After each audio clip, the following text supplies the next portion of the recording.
حضرت موسی علیہ السلام چې کله د مدین نه د شعیب علیہ السلام د خوانه را روان شو او ما وی هغه کونټه ځان سره اوچته کړه، کومه کونټه عصا چې ځان سره حضرت آدم علیہ السلام د جنت نه راوړی، لس سیزونه آدم علیہ السلام د جنت نه راوړی، یو پکې دا کونټه وه. نو شعیب علیہ السلام ورته وی دا کونټه ځان سره واله. تفسیر مدارک لیکلی دی، مدارک التنزیل،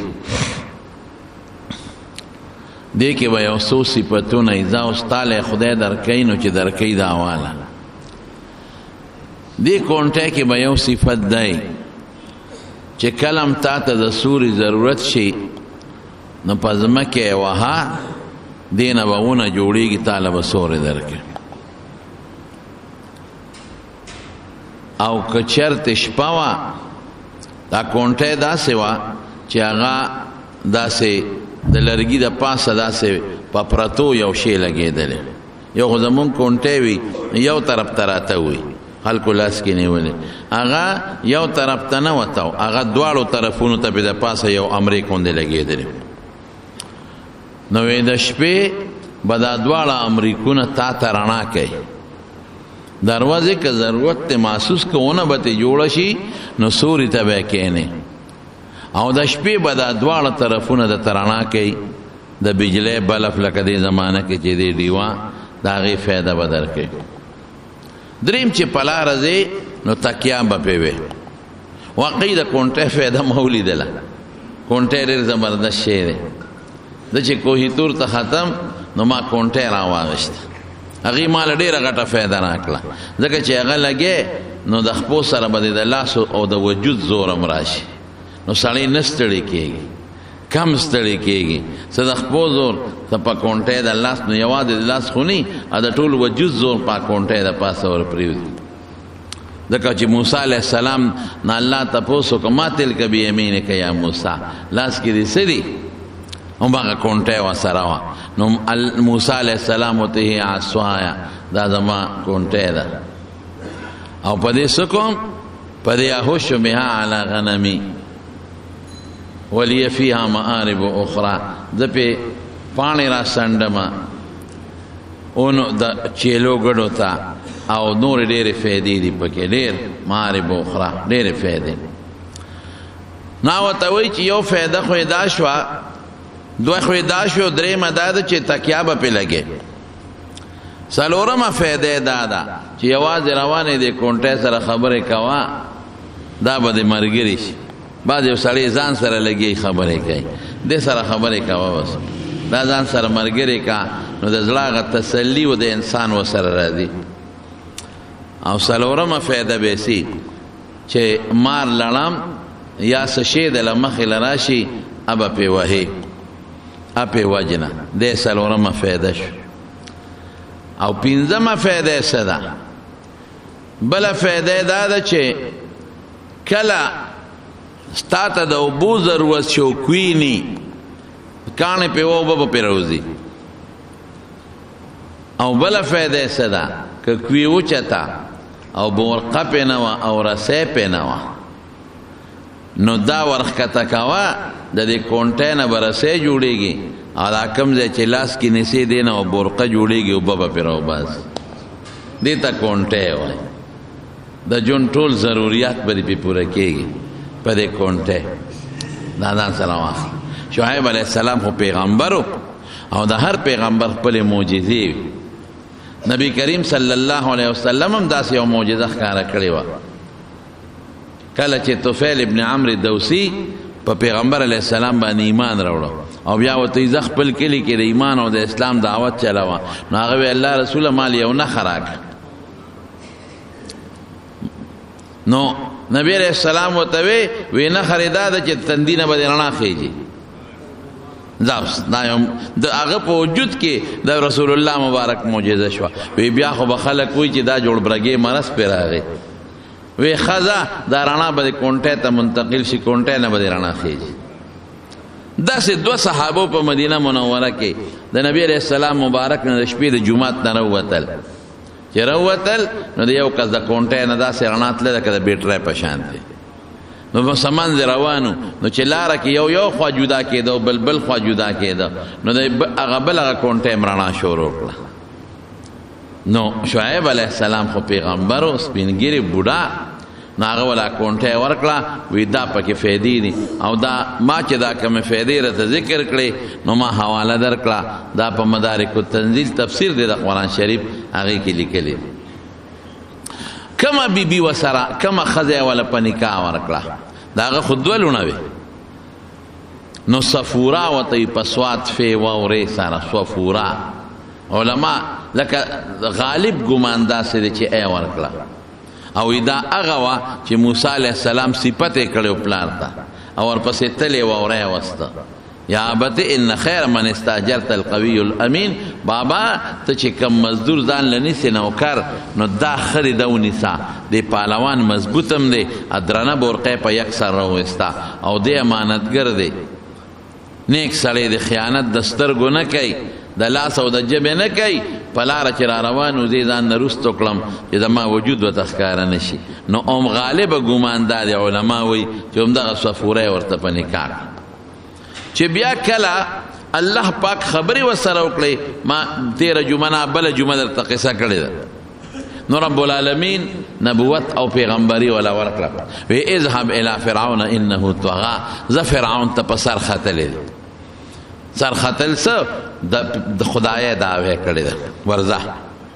فاوزه نو موسی علیه السلام زما ورور هارون زه هغه به دې ملګری هو افصح مني لسانا هغه زما نه په ژبه کې لږ ښه دی ژبه فصیحه ده او د وعظ او تبلیغ دپاره فصاحت او د ژبې نرمي دا ډېر بهتر شی نو موسی علیه السلام را روان شو د بحر قلزم په غاړه په وادي سینا کې کم کې چې وادي تی هم ده د هغې په غاړه راځي اوس لوی روډ دی او سړک جوړ دی هم تقریبا همدغه لاره وه ځکه دې نه نږدې لاره بله کیدی نه شي دا لاره نیغه ده دې کې کوږوالی ځای په ځای راځي پکې موړونه چوکونه او موړونه پکې راځي خو دا نیغه راغلې د قاهرې ته نو په دې لاره راغې چې راغې نو د الله د طرف نه حکم نو علما لیکي چې هلته هارون علیه السلام له خدای پیغمبري ورکړې وه څنګه چې موسی علیه السلام له الله ورکړه نو هارون علیه السلام الله پاک پیغمبري ورکړې او چې پیغمبر شو بیا خو د الله ورسره خبرې اترې شروع شي بیا خو ولا الله وحی را لیږي بیا فرشته ورته را لیږي نو جبریل علیه السلام فرشته خامخا راځي یا د الله را طرف نه نورې فرشتې هم پیغمبرانو ته راځي نو هغه ته الله هلته کې اطلاع ورکړه چې تاله مې نبوت او پیغمبري درکړه د موسی علیه السلام نایب به وزیر به او ورور دې را روان دي بیبي ورسره ده بار استقبال له ولوزه دی والا بار استقبال لود دواړه یو بل سره ملاقات شو ملاقات یو کو یو بل سره ورترغاړه وتل او چې کومه علاقه د موسی علیه السلام ما تاسو ته تیره جمعه ویلي فیوم وته نن سبا وایي غالب ګمان داسې نور خو درې نیم زره کاله تېر شوي دي حقیقت حال نه الله خبردار خو دغه خلک داسې وي کتابونو دا لیکلي دي نو دغې علاقې ته د خپل علاقې ته راغی د خپلې مور سره ملاقات شو د خپلې مور سره او ورور استقبال وکړه بعضې علما خدا لیکي چې مور له ورغې نو په لومبي وخت کې مور ونه پیژنده رستو بیا د مور سره خپل تعارف وکړه نو مور وپیژند خو لیکن دا خبره د ما نه ده خوښه ځکه هارون علیه السلام رور ورسره دی نو چې رور استقبال وکړه او رور کور ته بوته نو د مور په پیژنګلو څنګه نه کېږي چې څنګه کور ته ورسېد بیبي په کور کې کېنوله او هغه خپلې ګډې چیلې سنبال کړې نو هارون علیه السلام ته زه چې ځو چې د الله کومه ډیوټي ده چې هغه پوره نو نیغ د فرعون خواله ورغې زما ورونو فرعون په یو علاقه نه دی اوسېدلی دی په مختلفو علاقو کې اوسېدلی دی د ده د ښکار ځای جدا و په دغه فیوم کې د ښکار ځای و دی به ښکار له دغه علاقې له راته ځکه د علاقه کې اوبه دي د دریای نیل نه نهرونه جدا شوي دي مونږ په خپله د یو نهر په غاړه باندې په ګاډي کې سفر وکړو ما تپوس وکړمې دا نهر وي دا د نیل د دریاب د نهر ته او دا ډېره آباده علاقه ده اوس چې مونږ تلي غنم لو شوي عجیبه دا ده چې موسم د دې دی نه هلته یخ دی داسې موسم و هلته لکه زمونږ په وطن کې چې په فروری کې څنګه موسم یخ کل یخ موسم د 11 بجو نه پس لږه غوندې ګرمي شي تر د 3 بجو پورې خو هغه ګرمي سړی تنګی نه نور سړی نه تنګی لکه فروری او بیا د 4 بجو نه پس خشته ښکلې هواګانې لګي دومره ښکلې هوا لګي چې سړی خوشحالی ورته د شپې م ښکلې یخه هوا لګي سهار م ښکلې یخه هوا نو ما ته به ملګرو وي چې عجیبه دا ده موسم یخ دی غنم لو شوي دي لونه پکې شوي اوس چې زه راتلم او ښکلې باغونه پکې و سبزی پکې وې ډېره ښکلې آباده علاقه ده دا فیوم دا ځان له ضله د یو علاقه نه ده دې کې د موسی علیه السلام هغه کور هم شته چې په کم کور کې موسی علیه السلام پیدا شوی دی مور ورسره او هارون علیه السلام نو د فرعون دا فیوم علاقه دا د فرعون د ښکار علاقه و دلته به ښکار لراته جیزه دلته د بیل محلو جیزه ورته وایي دا جیزه کې چې د کوم محلو دام هغه ځای چې کوم ځای کې د دریای نیل نه نهر راغلی دی د دریای نیل په دغه علاقه نهر بل راغلی خو اوس نیل دغه علاقې نه لرې شوی دی ډېر لرې ته تللی دی ځکه دریاب خو تاسو ته پته ځای پرېږدي که نه کله یو ځای وي کله بل ځای کې بیږي نو اوس ته لر شوی دی نو دغه نیر نن سبا نشته هغه اوچ شوی دی نو دغه دی په جیزه کې مره د خپل محلاتو ځای په ځای د دریای نیل په غاړه د دې فرعون محلونو ځان له جوړ کړي اوړي کې یو طرف ته به ته ژمي کې بل طرف ته به ته خپل علاقه وه لکه دلته کې چې د صدر یو ځای راشي پېښور کې ځان له ځای دی ریسټ هاوس دی په کراچۍ کې ځان له دی خو دوی خو نن سبا د جزیرو د موټرو زمانه ده یو ګنټې دوله یو علاقې ته دی صدر کې راشي پېښور ته راشي نو یو ګنټه دوه تېرې کې بیا ځي هغو به د اوښانو او د اسونو پیاده زمانې وې نو ګنټې دوله به نه تلل هر ښار کې به د دې بادشاهانو محلونه نو دا به په میاشتو میاشتو په یو محل کې اوسېدل دغه وخت کې د فرعون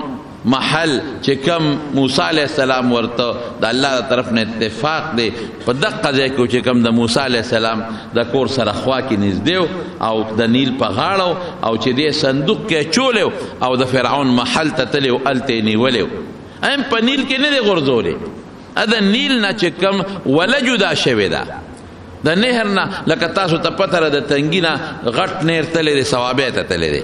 او د هغې نه ځان ځان له شاخونه جدا شوي دي که نه دي جدا شوي دقسې شاخ په دې شاخ کې موسی علیه السلام صندوق کې غورځولی نو د فرعون محل ته هغه شاخ تللی نو هغې کې بیا د فرعون جینکو وینځ روچت کړی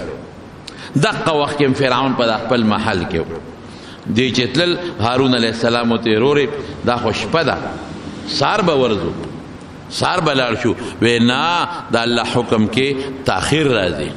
ما ته الله حکم کړی دی او ستا متعلق هم کړی دی راته ویلي دی اذهبا الى فرعون انه طغى فقولا له قولا لینا نرم خبرې ورسره وکړئ ستغې ورته مه وایې ولې په نرمۍ انسان په زړه باندې خبره اثر کوي نرمه خبره وکي وی ورزو په څنګه ورزو اعتراض ما سره موسی علیه السلام مخکې د هارون علیه السلام ورپسې دی او شپه ده او عجیبه ده خود الله د طرف نه مدد ده چې نیغ ورغې په محل څوکیدار پیړو پې نه شو چې دا څوک دي دروازه ورته کولاو شوه په بل ګیټ ورلل څوکیدار اړو ونه لیدل دروازه ورته کولاو شوه په نورو ګیټونو نیغ ځي دی خو پکې ماشوم پاتې شوی دی په دې کور کې لوی شوی دی هغه ته خو د فرعون د املاس دی او د آرام او د ډوډۍ او د خوراک څاک هر څه معلوم دی بس نیغ ورغې څوکیدار اړو پې پوه نه شو چې دا څوک دی او څوک نه دی او فرعون په کوټه درنه ورننوته او د خپې نه یې ونیوه ویې اړقو چې راپاڅېد وي دا ته څه دلته څه کوې ته څوک یې هغه وی زه موسی یم د شپې د خوبه ده ته خو ته موسی ته زما کور ته څنګه راغلې خو ماشوم لوی شوی دی ورسره د 13 کالو پورې د 13 کالو عمر دی د موسی علیه السلام چې د فرعون نه تللی دی دا اوس تقریبا 10 کاله څه د پاسه واپس راځي 10 کاله بار تیر کړي دي نو فرعون غصه شو چې ته خو تللی تا خو سړی وژلی او همدقسې ورته وویې تا خو په سړی وژلی دی ما ماشوم لوی کړی سړی دی ووجه لاړې اوس بیا رالی موسی علیہ السلام ورته وی هغه زما جدا حیثیت اوس مې جدا حیثیت دی انی رسول من رب العالمین د خدای استازی فرعون د خدای استازی الله را لېږلی او بلغک رسالت د خدای پیغام د ترسو الله چې ما ته سویلی دي ادر ترسو وانا لک او زستا د پاره ګوره د نیک بنده راغلی نیکی او ښه پیغام در کوم او زه به د ځانه د خدای په خبرو کې امین یم څه دویم دریم ټکې نه کوم ښه په نرمۍ ورته ووایي چې زه په هغه حیثیت نه یم راغلی چې ستا په کور کې د ماشوم لوی شوی یم په حیثیت د زوی نه دی وخت کې په حیثیت د رسول راغلی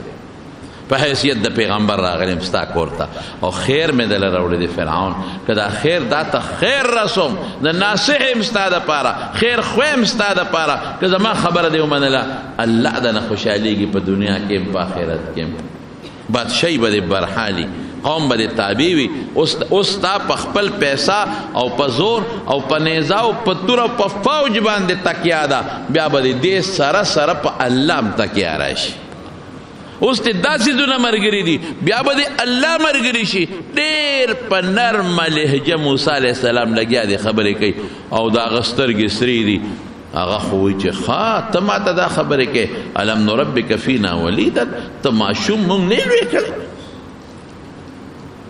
ماشومان یې دلته نه دی تېر کړی موږ رکوټ یې نه لوی کړی موږ ستا تربیت نه دی کړی تا موږ سره وخت نه دی تېر کړی زموږ تربیت ته نه دی حاصل کړی ته ماشوم نه وې مونږ سره دی وخت نه دی تیر کړی بیا سړی دی موجلی دی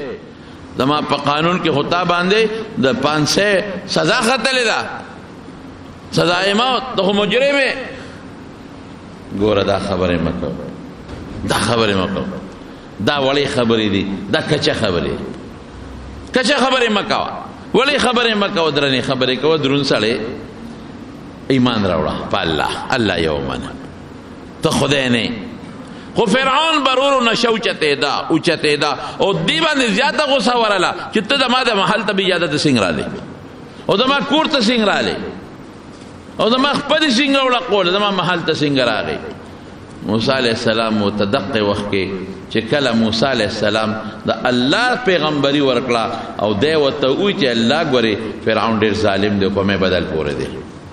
د قتل اسنا جنجال جوړ نشي الله وی دا کونټه وغورځي تعالی داسې شی ما درکړي چې د فرعون پلار غږ نشي کولی استا سره داسې وستره زه دې یم کنه الله ورته وی الله اکبر زه درته ګورم زما د سترګو وړاندې الله وی الله داسې سترګې نشته لکه زموږ په شان دی زما د نظر مخکې زه درته ګورم هېڅ فکر چې ونه کې ځه ورځه پې بس خو چې دی نه صبرېده او موسی علیه السلام پوه شو چې دی خو اوس پولیس یا خپل فوج ته وایي یا ما له تکلیف راکوي خبره پې اثر نه کوي نو کونټه یې غورځوله فالقى عصاه فهي اذا هي ثعبان مبین چې کونټه یې غورځوله یو اجدها ته جوړه شو څومره اجدها ته جوړه شو الله اکبر داسې اجدها ته جوړه شوه د حضرت عبدالله ابن عباس رضی الله عنه روایت دی چې یو میل لکه اوچته ودرېده یو میل او خلی سونه وه د دواړو جامو په منځ کې 80 گزه فاصله وه 80 گزه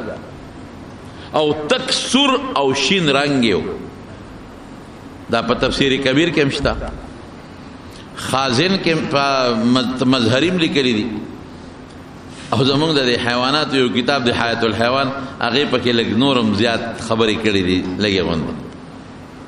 زیاړه او سره او زیاړه وه سره او زیاړه راکړه او په لکې ودرېده او د دواړو جامو منځ کې 80 گزه فاصله او یو جامې په ځمکه کېښوده یو یې د محل په دیوال کېښوده بعد چې وکتل د ټیزونو باران شو او چې څنګه دا خپل شکل دی مار اوخو فرعون ته څنګه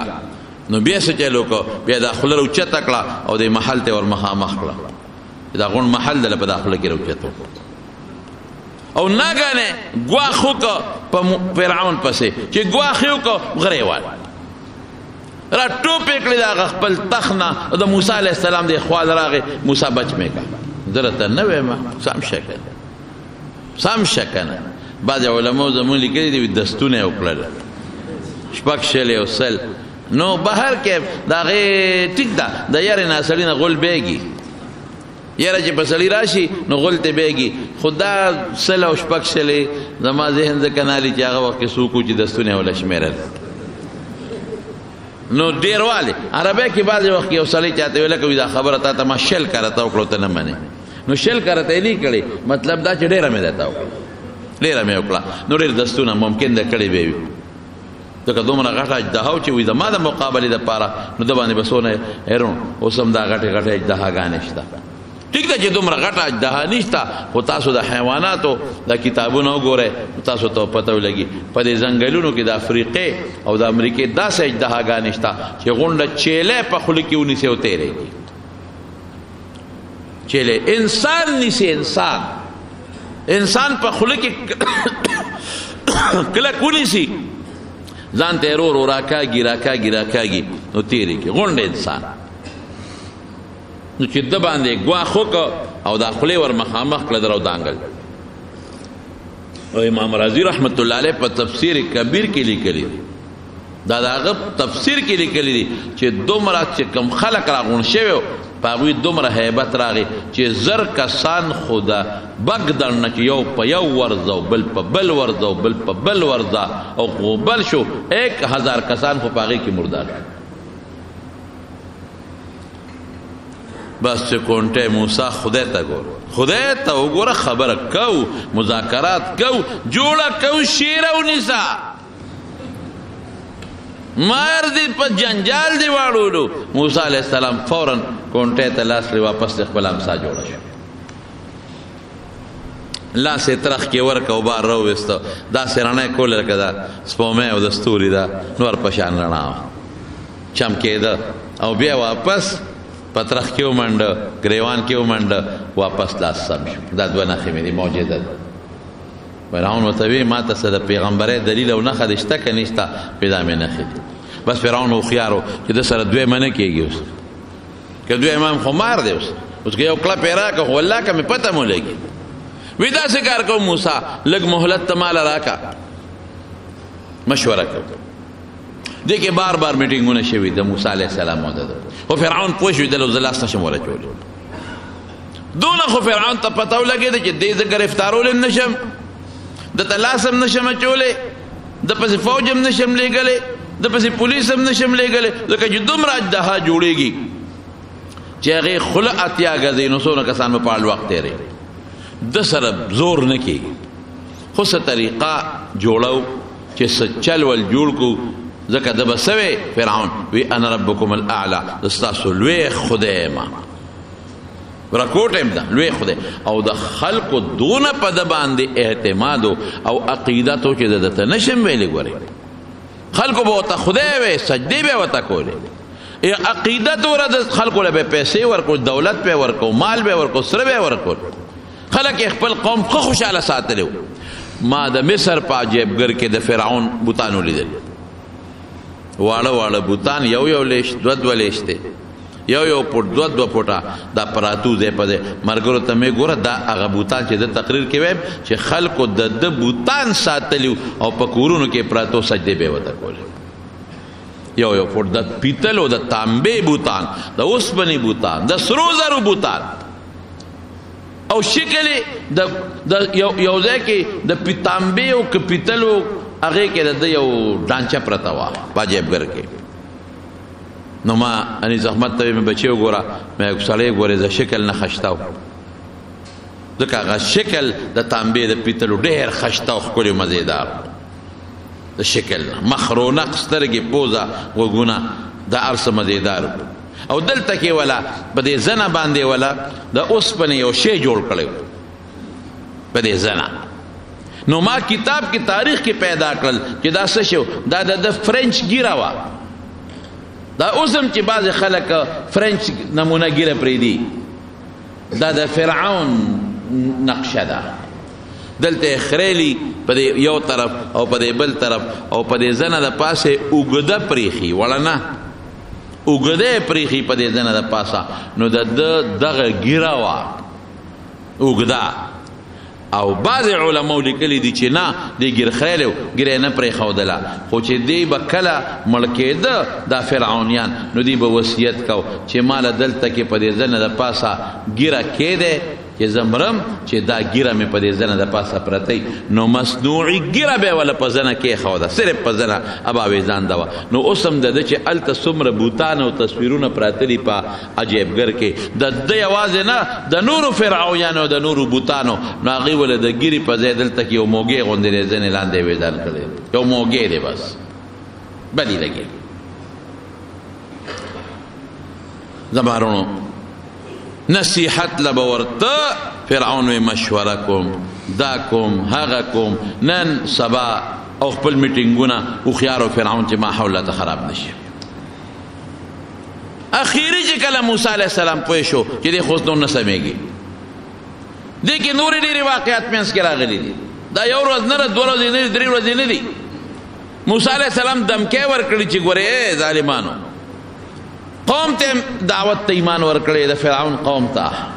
هغې ایمان نه دی خو د فرعون تابعدار وای فرعون ته خدای وي نو کله په الله پاک وینې نازلې کړي دي کله په الله پاک مولخان نازل کړي دي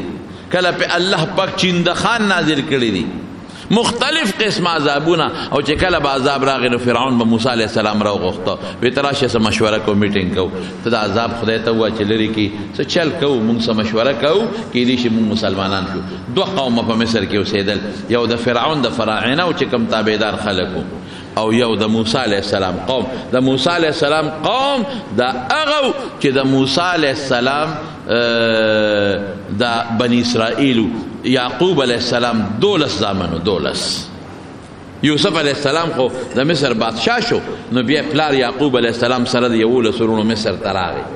نو یعقوب علیه السلام د یوسف علیه السلام سره 12 زامن په مصر کې آبادو نو دا د 12 بچو اولادو کله چې د مصر نه تلل نو اولکه تللی د موسی علیه السلام قوم بنی اسرائیل د یعقوب علیه السلام لقب دی د یعقوب علیه السلام اولاد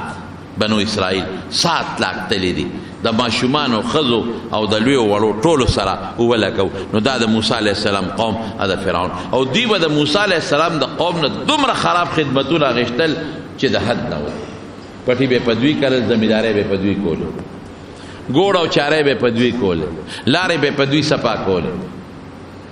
د چولیتوب خدمتونه به ته اخیستل خزو نه په کورونو کې کارونه غشتل په کور کې دنه به د موسی علیه السلام د قوم خزو دی خدمت کو سړو بوله بار خدمت کو ماشومانو باندې به خدمت کو بس د غلامه په جون کې چولو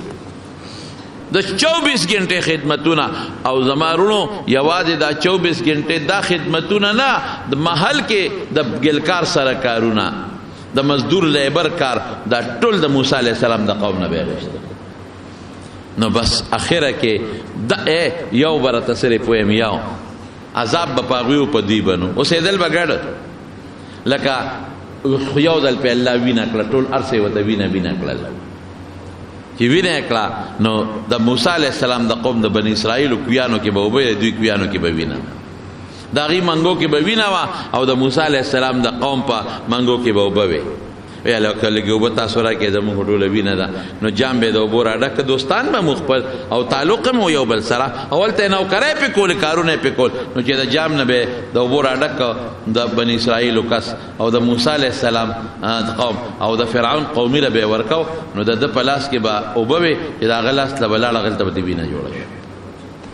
تر دې حد پورې بعضې مفسرینو لیکلی دي چې یو کس ډېر تږی نو د موسی علیه السلام قومي ته وی الی اوبه وی زه خو در کوم خو تا سره وینه کېږي وی داسې وکړه خوله کې اوبه راواله زما خولې ته یې راواچوه هغه وی ښه نو خوله کې اوبه راواغېستې د موسی علیه السلام قومي او د فرعون قومي ته یې په خوله کې ور واچولې نو د موسی علیه السلام د قومي په خوله کې اوبه وې د هغه خولې ته چې ورسېدې وینه ته جوړه شوه مولخان او چیندخ او دا عذابونه او چې کله به عذاب راغی فرعون به دې غلی راوغوښته او یې ګوره دا عذاب ته خدای ته وایي لري کې مذاکرات کوو مسله جوړو بیا به د خپل خبرې نه رسته شو بیا به د خبرې نه رسته شو چې څه وعده به یې کړی رسته به شو اخره کې موسی علیه السلام ورغې دې قوم ته هم نصیحت وله وکړه وته یې ښځه داسې کار دی ایمان خو ظالمه نه راوړي یو کار وکړه بس ما خپل کار وکړه ما د الله د طرف نه چې کوم دعوت و ادله درکړه د بوله کله پیغور ورکړې موسی زما بنګلې دي موسی خو ته خدای سینګ پیغمبر یې بنګله دي نشته اے موسی زما لاس کې دې بنګلو ته وګوره څومره ښکلې بنګلې دي زما تا خو بنګلې هم نشته لولا القي علیه اسورة من ذهب که ته د خدای پیغمبر بنګلې هغه زمانه کې به رواج و د سړو به بنګلې اچول ښځو د ښځو جدا بنګلې د سړو جدا خو زمونږ جنت کې به هم خدای پاک سړو له بنګلې ورکوي نو زمونږ طالبان وایي ښه بنګلې به اچوي سړي نو مې دا ګړی چې مونږ اچولې دا بنګلې نه رسي خو مونږ سره بلد یو نو بدې نه ښکاري د ښځو جدا ګړی ده د سړو جدا ګوتې سړي او ښځې نه اچوي ګوتمې لیکن د ښځو جدا ګوتمه ده که هغه سړی واچوي پې بدې ښکاري د سړو جدا ګوتمه ده هغه سره خوند کوي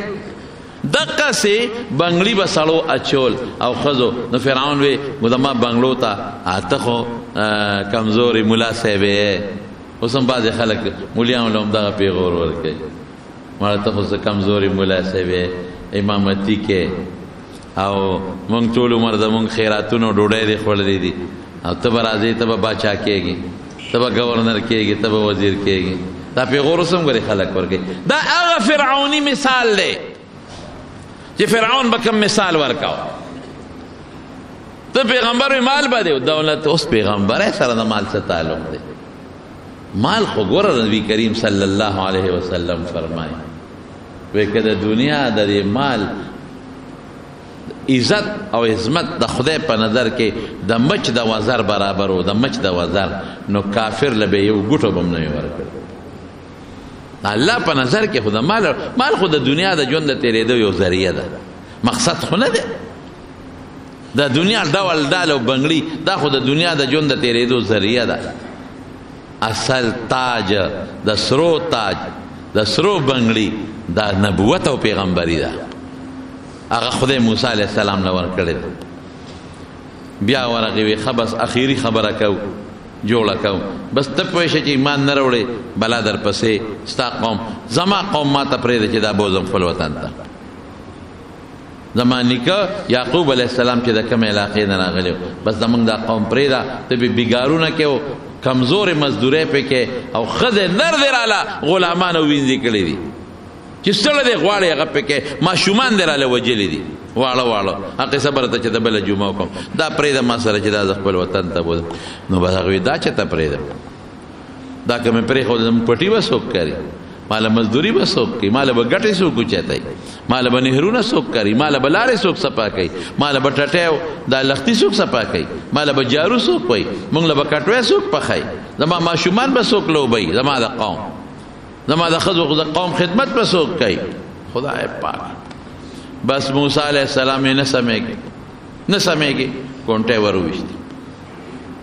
بس اخیری بس تب نور سړیتوب باندې پې نه شوې هغه بیا چغې کړې کونټۍ ته ګوتې کا بس موسی علیه السلام بس وی خبر اخیری کو اخیری خبره کو ته شی قابو کا موسی علیه السلام کونټۍ راوچته کړه وی څه وی داسې زما یو ګمان دی پته ته جادوګر ما ته ښکارې او دا پراپیګنډه یې د لومبۍ ورځې نه لګولې نو داسې کوو یو اخیري فیصله بس ما ورته کوو اوس کېږه ما کونټۍ بیا ونه غورځئ بیا ونه غورځئ اخیري خبره کوو اخیري دا چې زه د خپل علاقې جادوګر راغواړم مقابله ورسره وکړه نو که هغې وګټله نو ته به جادوګر او که تا وګټله بس بیا دې خبره وانه د موسی علیه السلام کې کړو کې یقین و چې زما دا شی خو جادو نه دی وی ډېره ښه ده بس فرعون اعلان وکړ په ټول مصر او علاقه کې وی چې څومره جادوګران مشران دي ټول راغونډ کې ټول یې راوستل فرعون ته مخامخ وی دغسې موسی د امسا نه دغه جوړوي مار جوړوي وی موږ هم جوړولی شي او د مار د امسا نه نه د پړو نه هم دله جوړولی شو بس فرعون خو پې شو بس مقابله کو بس جادوګر یو څو مشران یې راوستل کم ځای به مقابله کو موعدان یوم الزینه اختر له به دوی یو بار میدان ته وتل هلته به سرکس یو میلې لګولې وي لکه اوس هم په سرکس میله یو ځای کې لګي که نه هغې کې به شرابونه هم څکلې کېدل زناکاری به هم پکې کېدی بادشاه به مو وزیران به مو یو میله به وه وی بس هغه د میلې ورځ او د میلې ډاګ او میدان مطلب د موسی علیه السلام دا چې زما دا غلبه دا ټوله دنیا په خپلو سترګو وویني ښه تیارې وکړه د میاشتو جادوګرو ښه تیارې یې وکړه او دې رسول د پارې اوبه ورکړې د پارې او چې چاله د نظربندۍ طاقت و امر علی المیدان تا یا خوا موسی علیه السلام او هارون علیه السلام دی دو په دوه بل خوا فرعونیان او د هغه جادوګر دی چې کوم مشر جادوګرو د ټولو هغه وی یا موسی موږ مخکې وغو اما ان تلقي و اما څنګه دی ان نکون نحن الملقین ته مخکې غورځئ که موږ مخکې وغورځوو موسی علیه السلام تاسو مخکې وغورځوئ فاذا حبالهم وعصيهم يخيل إليه من سحرهم أنها تسعى دا غوی رسیب چوکی چو غرزوله نو اغا منڈے والے ويخيل إليه دین علماء معلومه چې په حقیقت کې غلط قیدینا نظر بندی غوندي بعض علماء وی په دې پارا لګولې وا په یو خاص انداز ټیکنیک باندې چې پارا ګرم شي نو هغه حرکت شروع خیر یو خبره درته وکم ما چې سوولی دل د دې زمانه د خلکو داسې ټیکنالوژي دوی سره پرته وه چې هغه ټیک ته چې موجوده زمونږ الکترانیک ټیکنالوژي به نه وه بله وه خو زه درته کومه قصه ستاسو عقل به حیران شي چې دوی له الله کم طاقتونه ورکړل دوی څه کړي اوس هم نظربندۍ که ستاسو خیال یې جادوګران په دې میلو کې وي که نه لوټه به تشئ چې ویړه قیوبۍ پکې دا جادوګر یو نظربندي غوندي په حقیقت کې پکې وبني تا ته داسې ښکاري لکه دی کې چې څنګه شیشې نه خوري ما مخکې جادوګر په خوله کې بلف میده کې شیشې ویې خوړې چې چاړه په خوله منډي که نه منډي نو په حقیقت کې خو تراکه بالا چاړه دی ور په خوله منډم چې د پلاټینګ شي دا خواصې مونږ ته ښیي مونږ ته ښیي دا چې دا د په خوله منډم نور په خوله نه منډي نو بس وروره قرآن وی قرآن وجاءوا بسحر عظیم چې الله وی لوی سحر را میدان تک الله وی بندنا الله چې یو شی ته لوی وی خو لوی بی کنه ډېر لوی سحر میدان کې وغورځاو ډېر لوی سحر او موسی علیه السلام باندې طبعي او فطري لږ هیبت هم راغی چې خدای دا به څه کېږي دا ټولې رسۍ منډې وی ټولې کونټې منډې وی او دا ټول دنیا لاسونه پړقي ټپار خېږي چې موسی علیه بیل او فرعون وګټله جادوګرو وګټله او جادوګرو مخکې فرعون ته ویلو وی که مونږ غالب شو څه به کوې پیسې انعام به راکوې وی انعام نه ټول به د اسمبلو ممبران کوم د شورا ممبران څوک د سینټ او څوک د قومي اسمبلې او څوک د صوبایي اسمبلې من المقامات نږدې خلک به یې تاسو هغوی له ښه ډاډ ورکړه لالچ یې ورکړه چې دا رسۍ او دا منډې ترړې وی دی کې الله پاک موسی علیه السلام ته شی غورځوه که نه امسا وغورځوه خو چې امسۍ څنګه وغورځوله او لوی اجدها ته جوړه شوه او یو خولۍ یو جامې د میدان په یو سر کېښوده او بل یې په دې بل سر کېښوده او لکه د قینچۍ چې راغونډه که فاذا هي تلقف ما یأفکون چې سیب دروغ جوړ کړي الواق یې تیر کړل الواق پېژنې دا مشران پېژني په کشران خو د نوي پښتو بلد دي زړې نه دي بلد الواق دې ته چې شخوان پې ونه وي او شی یې تیر کړي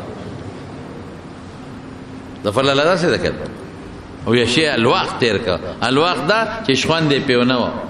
تلقفو شخوان دې ونه وه او چې هر څوک غونډې تیر کړل او چې څوک شی تیر کی نو خېټه خو غټېږي که نه غټېږي مار کې دا صفت دی د مار خېټه خو څه داسې غټه چاټې خېټه نه چې د شي پته پکې نه لګي مار خو چې شی تیر کی نو موږ تاسو نه دي کتلې اکثر دا ماران تاسو ګورئ نو لاول هغه شی په دې خېټه کې لقي رالقي غټي ورو ورو ازمیږي نو خېټه کمیږي نو چې دې کونټه که مار د موسی علیه السلام جوړ شو او د هر څه تیر کړل خېټه یې پې ونه لقېده بس جادوګر پوه شو جادوګر پوه شو چې دا زمونږ دا خبره جادو دی او د موسی علیه السلام دا خبره جادو نه دی دا د الله د طرف نه معجزه ده بس ټولو جادوګرو اعلان وکړه آمنا برب موسی و هارون د موسی او د هارون پر رب زمونږ ایمان بس دې کې دویمه کېږي نه موږ ته حق ښکاره شو موږ ولې جادو کوو او فرعون خو پیش شو چې دا خو په زرګونو جادوګر زما د قوم لاړل مسلمانان شو دا خو نورم کېږي نو دمکی ورکړه فورا فرعون او سی وی تا موسی علیہ السلام ته غږ نه کوي هغه ته خو ترتم نشي کول غږم نشي کول هغه جادوګر ته وي خمانه بے سلام ایمان راوړو اے دونو خیال مانه بے سلام کدا شی حق ما ته بم ویلو په وخت کې پټ چې شی حق دی نه ما بم ویلو چې حق دی نو تاسو مانه بے سلام ایمان راوړو دا تاسو ته جوړ د پټ اسکیم هم جوړ کړو ها دا تاسو کې موسی مشر جادوګر دی دا تاسو مشر چل د تدخل دی دا ما تم سازش جوړ کړو چې ته بداو کې مونږ بداو کو بیا به در باندې ایمان درولو دا خلک به مسلمانان شي د تاسو په سازش نه پوهېږم څه دا تاسو مخکې سره یو بل سره سازش جوړ کړو او لاس او خپې به درنه پرې کړم خې لاس او ګس خپه یا ګس لاس او خې خپه درنه پرې کوم او په سولی کوم هم دمکي ورکړه هغې وې زمړه که ته مونږ مړه کې مونږ به خپل خدای له لاړ شو مونږ په الله ایمان راوړی دی چې زه نه ته څه کولی شې هېڅ هم نه شي کولی بس دقه ځای نه خبره جدا شو موسی علیہ السلام په دې فکر کې و چې اوس په څه طریقه باندې ولې زور نه چلی ورسره یعنی یو علاج یو مارو بس زور نه چلی ولې هلته الله وی زور مه چلوه زما کار دی زه کومه الله وی ته به زور نه چلی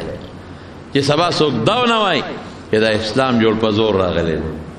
څوک دا نه وایي چې خدای څوک خپلې مردۍ ته نه پرېږدي او په زور یې مسلمانوي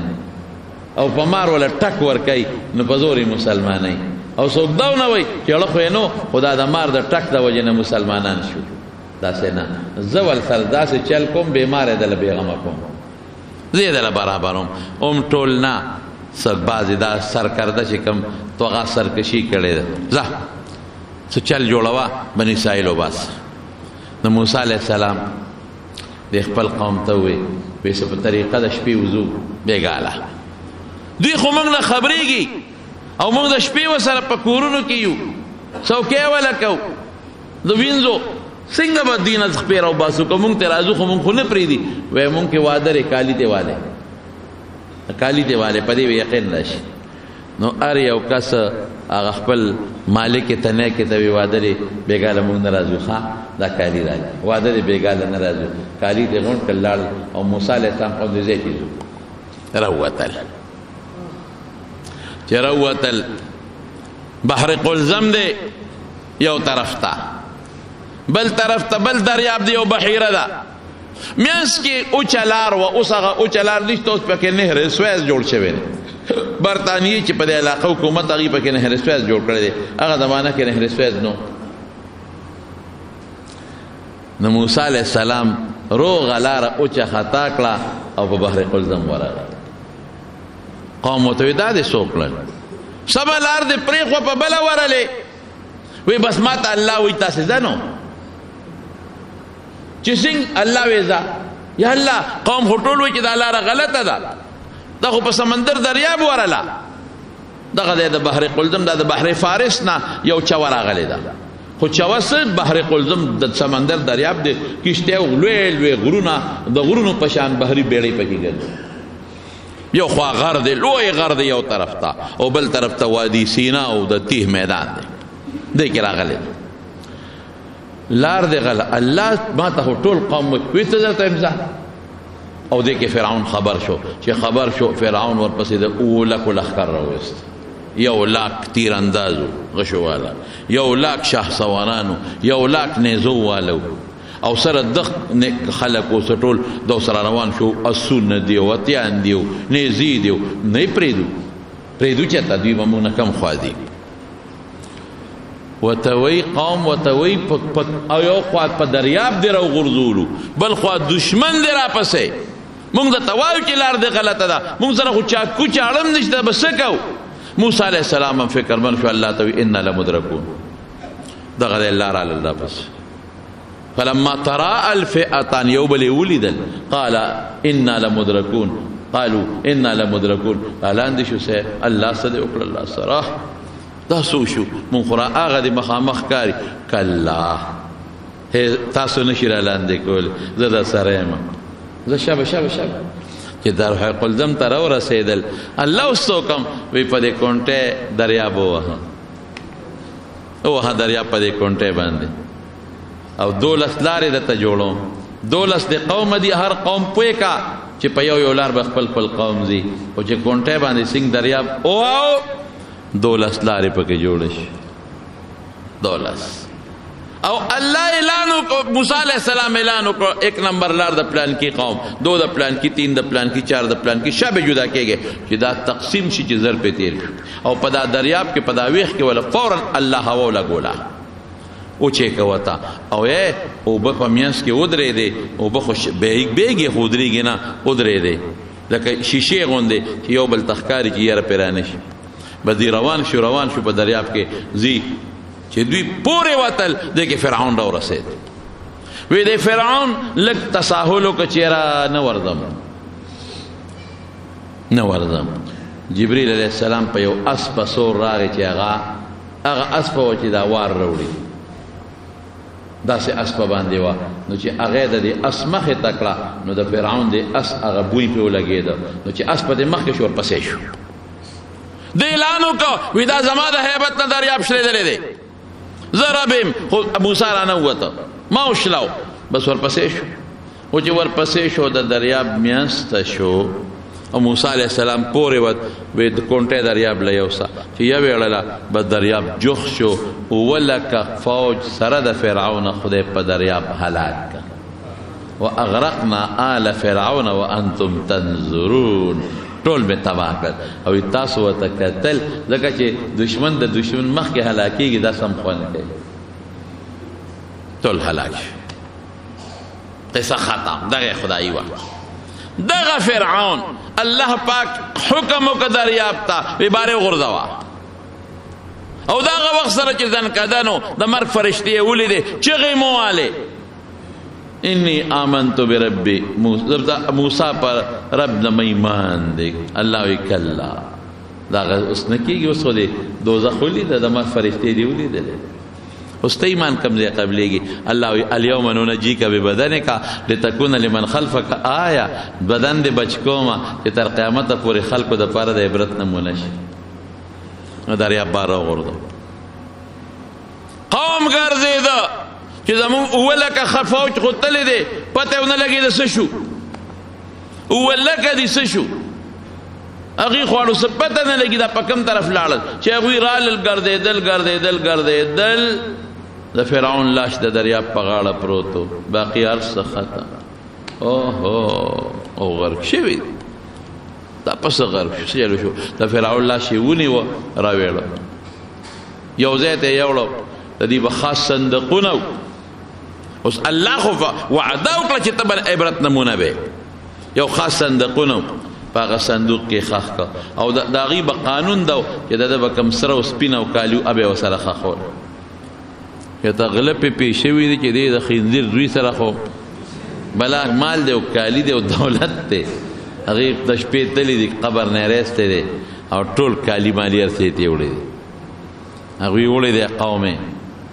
بل دی خاخ کړي دی یا بل دی خاخ کړي ال ته پیغله پیښې وی دي هغه تللی دی هغه بیا راسته دی کالی دی هغه کړي دی بیا بل راغلی دی بل هغه بیا راوړي دی په حرم مصر کې اخاو دی زمارون دے ترعمی سے ثانی وی ما ولید د مصر پا عجیبگر کے د چورلم د مصر عجیبگر تابیوزی امتا دا غی سیل میں ہوکا دی مرگرو تمی دی فرعون لوردو خود ملاقات پا نیت نگورے د سر منگ سکو د زیارت پا نیت نگورے د سر منگ سکو کافر دے میں د پیغور پا نیت وردو پا بدر کی چی اویا کافران مردار شو اویا نو نبی علیہ السلام پا ساروی باندے زین واچو پس کتا واچولا وی ورزما نو ورغی صحابه ور پسیو نو دے پا یو کوی که دا ابو جهل او دا غدا مرگری غرزولو نو پیغمبر علیہ السلام دا کوی پا غاڑا وطاو درید دا سپا نیت ورغی دا فرعون دا ابو جهل دا پیغور پا نیت هل وجدتم ما وعدكم ربكم حقا اے ابو جهل چې خدای سره کوم وعده کړی و هغه مومنته ان قد وجدنا ما وعدنا مونږ سره چې خدای کوم وعده کړی و خو مونږ سوچ رښتونه مونته مونږ لفت تاسو مونته ارمان ک ایمان امروړی څنګه واخوا پیغور لورغی نو ما دې مرګ پیغور پنیت ول چې مخامخ وته درې دمای مې خندیر زویا تیزنا بغیرتا دوسا ارمان کتاب موسی علیہ السلام ایمان ورو څخه خوار شي دلته پروته لاس لا قول شي خپل قول شي صندوق کې پروت لا سیدا سره دا چې لاسونه داسې ني د دې د مړی طریقه بداوه چې مړ بشو لاسونه وردا سې کې خودل چې مړ بشو دې طریقه وا په هغه طریقه باندې لاسونه پراته دي د ټولو چې څومره پراته دي بلا فرعونیان دي دا دویم نمبر دی سر کې لومبه دی پروت په صندوق کې او هغه وتا ټمپریچر برابر کړی دی غړې وتا پرته ده چې دی وخت کې دونه یخني د دې وجود ته پکار ده چې دا وجود خیر سم نه خرابېږي خو الله او دغه ته توکړي دي چیړې او ټوکړي مکړې ته توکړي دي غاخونه مخکاری نوکان مخکاری تک تور وجود دی اوس دی وخت کې تک تور اوس خاص شکل دی وګدا پوزا او دا گنده شکل عذاب نه په حالانکه الته په د میوزیم کې د خپل دانچا ماولی د پیتل وړې راخښتاو کوم بوتانو د اړیر مزیدار نو دا په صندوق کې پروت دی او په ډېر تک تور اوسخه نورم وسره دی نور لخواغوی بیا خپل دغه ور کړی دی هغه کیمیکل هغه کیمیکل محفوظ ساتلی دی دلې موس کیمیکل ور کړی دی فرانس ته وړیو اکتبه وسره پرتا وا چې کله دې قبر کې خخاو چې به پاغه احراماتو کې خدا خپل کتبه وسره وا نو پته لګي چې دوه مغه دی او به فرانس ته یوړو هغه د غوخه ټیسټ وکړو پکې د بحر قلزم د دریاب د مالګي اثراتو پکې وی او دوه مغه غرق شوی والا دی نو داسې پلین پراته دي ټول خلک زی او ګوري وته د عبرت لپاره چې قرآن وایي د خلکو د عبرت نمونه مې وګوري نو پته ولګېده که یو سړی ورته ګوري او عبرت یې حاصلولی شي نو ما ورته وې ټیزنه تاوې زه ربه یم اوس خو دلته پروت یې که نه تا خو د ربوبیت دعوه کړې وه که نه تا خو وې د ډوډۍ زه ورکوم رزق زه ورکوم هغه میوزم کې دی پروت دی زما او هغه میوزم کې د دنیا اسیزونه پراته دي نو زما په خیال که موقع وکنه نو بل جمعه برته ان شاء الله دا غي بیان ځکه چې هغه میوزم کې ډېر ناشنا سیزونه دي اب هم د بیان کم او یو ډېر په دنیا کې اوم نمبر اعجوبه احرامات مصر سره حیران شي خدایا د احرامات چې د دوی جوړ کړي څنګه دي لوی د تیګو یو لوی بل دغه جوړ کړی دی چې دا تیګې سر ته د کټي عمره او د غوی عمره دا تیګې دا برچ سره څنګه رسولې او بیا دنه پکې لارې دي دې کې به خپل مړی پرې ښودل او خاخول به پکې مړی به پکې پراتو زه پکې ورکوشم زموما انیس احمد ورا سره یو بل مرګري دا غزه فهیم صاحب امرا سره او ریدار شارا سره زمان ماما دوی امرا سره مونږ پکې دنه ورلو هغه دا غوی هغه د لاشونو د کې خودو هغه زینه مقتل ډیر لاندې جوړ هغه کې چې شي کېده اوس دم کپه کې سیو کې خودوی وي نو دا په کلونو پر پروتي خو ښه کېږي بل دا سې جیب شي دونه جوړ کړی نو هغه داغه هغه د مصر چې ما کوم تاریخي زینا کتلې دي ابرته ان شاء الله العزیز آینده جمعه بیان کړم ورونو لوی خدای ټول خبرو خلاصه صدا چې الله همیشه د حق مرګرتیا کړی ده د پیغمبر مرګرتیا کړی ده او که چا باطل سر اوچت کړی دی نو الله پاک ټک ور کړی دی او ذلیل کړی دی فرعون هغه طاقت چې د دنیا لوی طاقت په هغه زمانه کې خلکو په عزت نظر قتل د قدر په نظر به وته خلکو قتل او خدای به وته دم داوا کړی و لیکن ترنه پورې نمونه عبرت پروت دی قبر باندې الله ډیر خپه کیږي دا خدای چې څوک مقابله کوي او سرکشي کوي ټیک تا دنیا کې لږ وخت خو به دا قبر تیر شي خو خدای به بیا دې ذلیله کړي